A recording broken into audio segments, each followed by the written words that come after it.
पिछले 5 महीने में मोटा भाई की नेटवर्थ 1700 करोड़ पर डे के हिसाब से गिरी है। जी हाँ, 1700 करोड़ पर डे। बट वो कैसे राहुल भाई? भाई साहब, देश की सबसे बड़ी कंपनी इस समय बड़ी बड़ी मुसीबतों से घिरी हुई है। ऑयल के बिजनेस में मार्जिन कम हो गया, जियो में सब्सक्राइबर छोड़ के चले गए, रिटेल में ग्रोथ नहीं हो रही है, न्यू एनर्जी में टाइम लग रहा है और लोन माथे पे चढ़े ही जा रहा है। इन सब का इम्पैक्ट क्या हुआ उसको देखो। जहाँ जुलाई 2024 में रिलायंस की market cap 21 lakh crore touch कर गई थी, आज वो मात्र 16 लाख करोड़ की कंपनी है, यानी 5 लाख करोड़ का नुकसान। तो मोटा भाई की संपत्ति भी 120 बिलियन से 90 बिलियन आ गई, यानी 2.5 लाख करोड़ का नुकसान, यानी हर महीने 50,000 करोड़ का और पर डे 1700 करोड़ का। पर राहुल भाई, ये हो कैसे रहा है? ऑयल टू बिजनेस में क्या दिक्कत है, जियो वाले बिजनेस में क्या दिक्कत है, रिटेल वाले बिजनेस में क्या दिक्कत है, और ये जो भी दिक्कत है टेम्पररी है या परमानेंट है? क्या मोटा भाई वापसी कर पाएंगे? क्या रिलायंस के शेयर वापस बढ़ेंगे? और मोस्ट इंपोर्टेंट, अभी ले के ना ले, इसमें शॉर्ट टर्म में इन्वेस्ट करें या लॉन्ग टर्म में करें या दोनों में ना करें? तो आज रिलायंस के ऑयल बिजनेस का, टेलीकॉम बिजनेस का, रिटेल बिजनेस का, एनर्जी बिजनेस का, करंट बिजनेस का और फ्यूचर बिजनेस का सबका एनालिसिस करेगा आपका राहुल। तो जनता जनार्दन की जय बोल के करते हैं वीडियो की शुरुआत।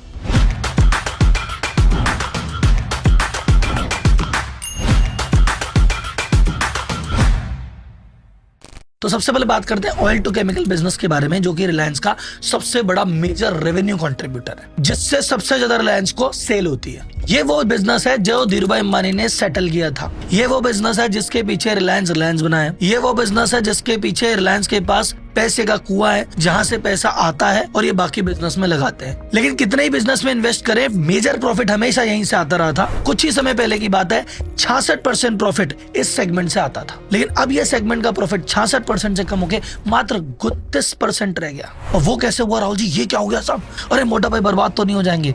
बात समझो पहले पूरी। ऑयल टू केमिकल बिजनेस है क्या भाई साहब? विदेशों से जो ऑयल कंट्रीज है, वहां से कच्चा तेल खरीदा, क्रूड ऑयल खरीदा, उसको अपनी रिफाइनरी में प्रोसेस किया, फिर उसका पेट्रोल डीजल बनाया, ऑयल कंपनी को बेचा और पैसा ही पैसा। अब इस बिजनेस में गेम क्या है भाई साहब? आपके हाथ में प्राइस नहीं है। प्राइस परचेस क्या होगी, सेल क्या होगी, आपके हाथ में ही नहीं। जो क्रूड का प्राइस होगा उस हिसाब से आपकी रेट तय होती है। अब क्रूड की जो प्राइस थी कुछ समय पहले $130 पर बैरल चल रही थी, अभी 6 महीने में गिर के आ गई 70। तो भाई साहब, अगर प्राइस ही कम हो गई, धंधे में आप जो माल 100 रुपए का बेचते हो, अगर आपको 60 का बेचना पड़ जाए तो क्या होगा? वही हो गया मोटा भाई के साथ। दूसरी चीज, मोटा भाई ये इंपोर्ट करते हैं। इंपोर्ट करने के लिए भाई साहब डॉलर में पेमेंट करना पड़ता है। इधर भारत का रुपए गिरता जा रहा है तो इंपोर्ट महंगा और पड़ रहा है। ये दूसरी दिक्कत है। तीसरी दिक्कत, अगर डॉलर और ये कच्चा तेल दोनों को भी छोड़ दूं तो भी भाई साहब ओवरऑल जनता तेल से दूर भाग रही है।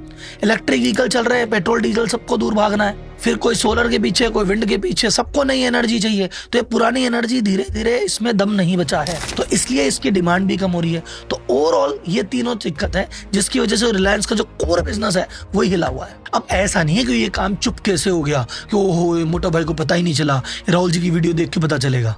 ये बात वो बरसों से जानते थे। उनको पता था ये बिजनेस आज प्रॉफिट दे रहा है, भविष्य में नहीं देगा। इसीलिए उन्होंने रिटेल बिजनेस में एंट्री मारी, इसलिए उन्होंने टेलीकॉम बिजनेस में एंट्री मारी, और उन्होंने कहा कि यार हम आगे जाके 2030 तक रिटेल और टेलीकॉम बिजनेस में हमारा जो रेवेन्यू प्रॉफिट है उसको डबल कर देंगे। और वो कह रहे हैं कि ऑयल टू बिजनेस धीरे धीरे हम कम करेंगे और इसको न्यू एनर्जी बिजनेस से रिप्लेस कर देंगे। हम भी सोलर, विंड, टर्बाइन इसमें काम करने लग जाएंगे। तो ये इनका ऑलरेडी प्लान है जिसपे ये वर्किंग कर रहे हैं।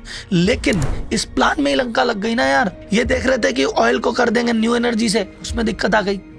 ये देख रहे थे कि रिटेल से रिप्लेस कर देंगे, टेलीकॉम से कर देंगे, उन दोनों में भी दिक्कत आ गई। क्या दिक्कत आ गई अभी बताते हैं। उससे पहले एक महत्वपूर्ण सूचना सभी व्यापारियों के लिए। देखो भाई साहब, देश की सबसे बड़ी कंपनी की लंका लगी हुई है, वो भी समय के हिसाब से खुद को बदलना चाह रही है, तो तुम हो किस खेत की मूली? 90% जो छोटे व्यापारी हैं, MSME हैं, वो 25 साल पहले जैसा धंधा कर रहे थे आज भी ऐसे ही कर रहे हैं, और अगले 25 साल का भी कोई प्लान नहीं है। दिन में 12 से 14 घंटे लगे रहते हैं। कभी एम्प्लॉय से परेशान है, कभी सेल से परेशान है, कभी मार्जिन से परेशान है, कभी कर्जे से परेशान है, कभी हेल्थ से परेशान है, और कहते हैं शायद हमारी जिंदगी ऐसे ही निकल जाएगी, क्योंकि इनको धंधा करना आता नहीं है। ये खुद को मालिक समझते हैं, पर ये अपने धंधे के सबसे बड़े मजदूर हैं। ये रामू काका है, ये रजनीकांत है, ये अपने ही धंधे के चौकीदार हैं। ये कहते हैं बड़े बड़े बिजनेसमैन के तो मजे हैं, ये तो ऑफिस, दुकान, फैक्ट्री रोज कभी जाते भी नहीं है, फिर भी इतने एम्प्लॉय काम कर रहे हैं, फिर भी इतना प्रॉफिट, फिर भी इतना पैसा। ये कैसे हो रहा है साहब? क्योंकि ये कुछ ऐसे राज जानते हैं जो आप नहीं जानते, और व्यापारी कुछ ऐसी गलती कर रहा है जिसकी वजह से वो अटका हुआ है। लेकिन सबसे बड़ा चैलेंज यही है कि व्यापारी तो व्यापारी रहेगा ना भैया, CEO कैसे बनेगा? बट इसी चैलेंज को आपके भाई ने कर लिया एक्सेप्ट। भारत के जितने भी व्यापारी हैं उनको सीईओ बनने का रास्ता जरूर बताऊंगा।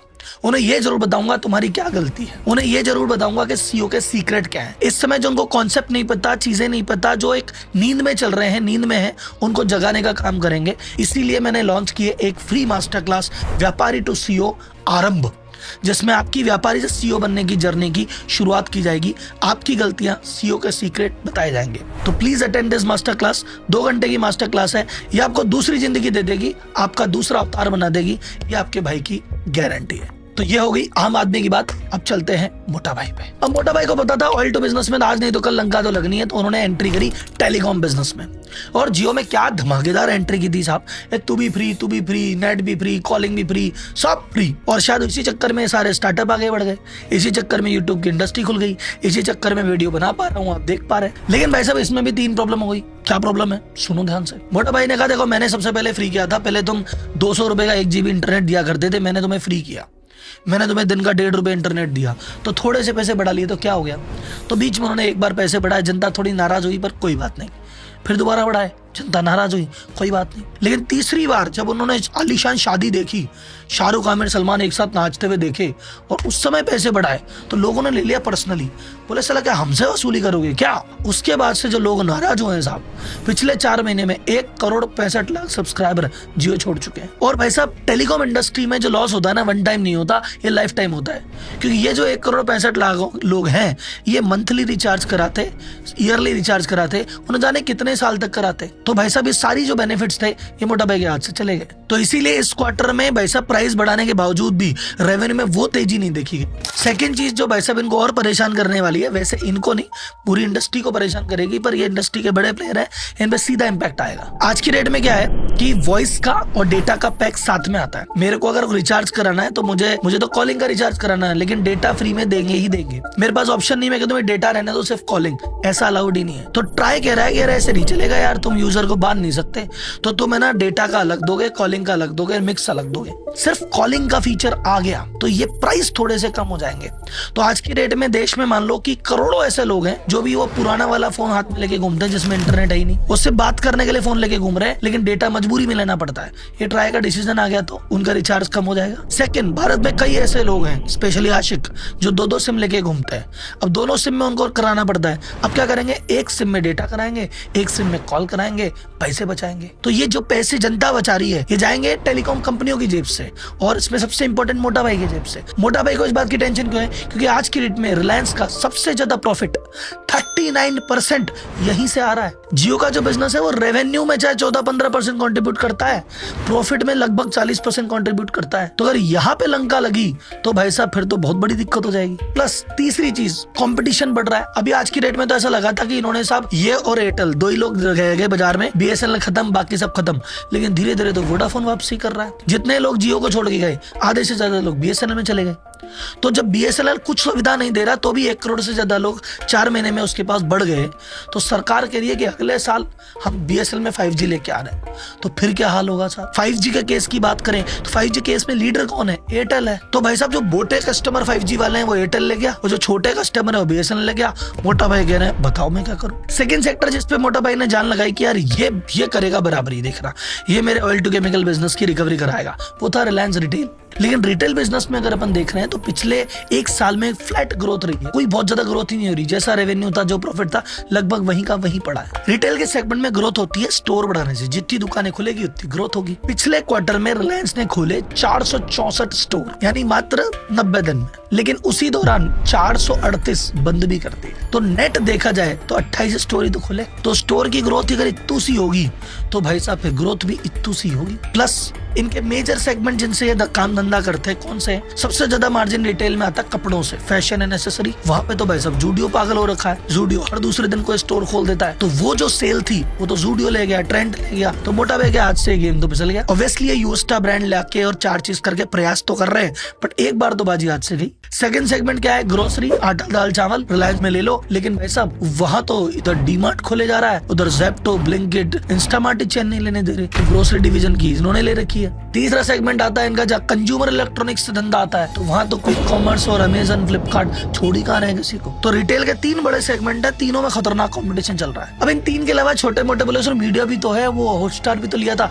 हाँ जी लॉस में है अभी तो, क्योंकि यूजर से पैसे ले नहीं रहे और वहाँ मोटे पैसे लग गए। कमाएंगे जब कमाएंगे, आज की डेट में लॉस है। अब भाई साहब जो कोर बिजनेस है उसमें टेंशन चल रही है, जो नए बिजनेस सेटल किए वो अभी तक चालू नहीं हुए, तो आदमी क्या करेगा, लोन लेगा। अब अडानी के लोन की बात होती है, अंबानी के लोन की बात नहीं होती। उन पे लोन कितना है बताऊं, गैस करोगे? सितंबर 24 का डेटा है, मात्र 3,57,000 करोड़ का लोन है। 31 मार्च 2020 को रिलायंस पे कर्जा था 1,61,000 करोड़ का। उसके बाद मात्र 197 दिन, गिन लेना 197 दिन में इन्होंने टोटल लोन लिया 2,60,000 करोड़ का। टोटल टैली फिर बढ़ गई, फिर बड़ी घटी। आज की डेट में जो स्टेटस है लास्ट सितंबर 2024 का, वो है 3,57,530 करोड़ रुपए का लोन। अब सर ये लोन लगता कहाँ है? एक तो बाकी जो धंधे चल रहे हैं उसमें, प्लस इन्होंने क्या प्लान किया कि मैं नई एनर्जी में जाऊंगा। जैसे जामनगर रिफाइनरी में जो ऑयल में दे रही है, मैं इसको रिप्लेस करूंगा न्यू एनर्जी से। तो इन्होंने सोलर सेगमेंट के लिए 75,000 करोड़ रुपए रिजर्व में रख रखे हैं कि यार इस पे इन्वेस्ट करूंगा, और धीरे धीरे इन्वेस्ट भी कर रहे हैं। ये इंडिया की पहली सोलर गीगा फैक्ट्री लगाने की कोशिश कर रहे हैं, जहाँ पे ये फ्यूल सेल की मैन्युफैक्चरिंग करेंगे, सोलर पीवी बनाएंगे, विंड टर्बाइन बनाएंगे, यानी नई एनर्जी से रिलेटेड जो चीजें सब मोटा भाई बनाएंगे, और देश के सबसे बड़े प्लेयर्स में से एक होंगे। लेकिन वो जो प्रोजेक्ट है वो डिले पे डिले चल रहा है। वो सोच रहे थे इतनी कर लेंगे, लेकिन भाई साहब जब इधर लॉस चल रहे हैं, कर्जा बढ़ रहा है, टेंशन हो रही है, शादी ब्याह में लगे हैं, तो थोड़ी डिले हो गई सर। तो वो जब तक डिले रहेगी, रिलायंस पे एक तलवार लटकी रहेगी, क्योंकि जब तक वो लगेगा नहीं, ये जो ऑयल वाला बिजनेस है इसका रिप्लेसमेंट आएगा नहीं। तो ये जब घटना है पिछले कुछ समय से चल रही है, तो इसका असर जो रिलायंस के शेयर पे दिख रहा है। आप देखिए ना, पिछले 6 महीने में निफ्टी 50 2% टूटा है, रिलायंस 25% टूट गया। पिछले 1 साल में जहाँ निफ्टी 50 10% अप था, रिलायंस 5% डाउन था। FII का भी जहाँ रिलायंस में 24% था, 20 रह गया, 4% FI बेच के निकल गया। तो कंक्लूजन क्या है राहुल भाई, इसमें लगाए नहीं लगाए, करे तो करे क्या, जाए तो जाए कहाँ? ये बात सत्य है कि बहुत प्रॉब्लम चल रही है, पर ये मत भूलो वो अंबानी। इन तीनों बिजनेस में ग्रोथ कम हुई है, प्रॉफिट कम हुआ है, लेकिन प्रॉफिट है, ऐसा नहीं कि लॉस में आ गए।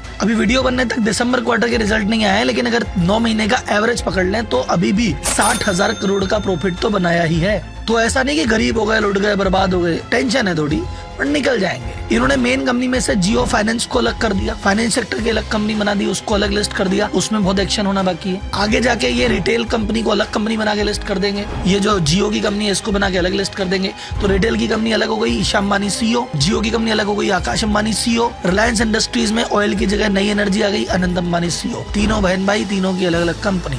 लेकिन ये सारी प्रोसेस में, क्योंकि रिलायंस एक बहुत बड़ा हाथी है, ये कोई 1-2 दिन में मूव नहीं करता, काम होते होते 2-3 साल लगते हैं। तो ये जो टेंशन अभी चल रही है 2-3 साल तक चलने का अनुमान है, तब ये कंपनी अलग हो जाएगी, तब आप में इसको गजब पोटेंशियल दिखेगा। तो अगले 2-3 साल के लिए मुझे इसमें कोई बड़ी ग्रोथ नहीं दिखती है, पर 3 साल के बाद जब ये कंपनी अलग होगी, नए प्लान आएंगे, बाजार की स्थितियां बदलेगी, तब इस पे ओपिनियन बनाई जाएगी। तो आपका क्या ओपिनियन है रिलायंस को लेके? पूरी केस स्टडी सुन के आपको कैसा लगा, और कौन सी ऐसी कंपनी है जिसपे आप चाहते हो कि राहुल जी अगली केस स्टडी करके बताओ ना, इसका शेयर क्यों नीचे है, क्यों ऊपर चला गया? मिलते हैं अगली वीडियो में, तब तक के लिए धन्यवाद, जय हिंद। और हाँ भाई साहब, व्यापारी लोग भूलना नहीं है, P2C आराम के लिए रजिस्टर्ड करो, अभी के अभी जिंदगी बदल जाएगी।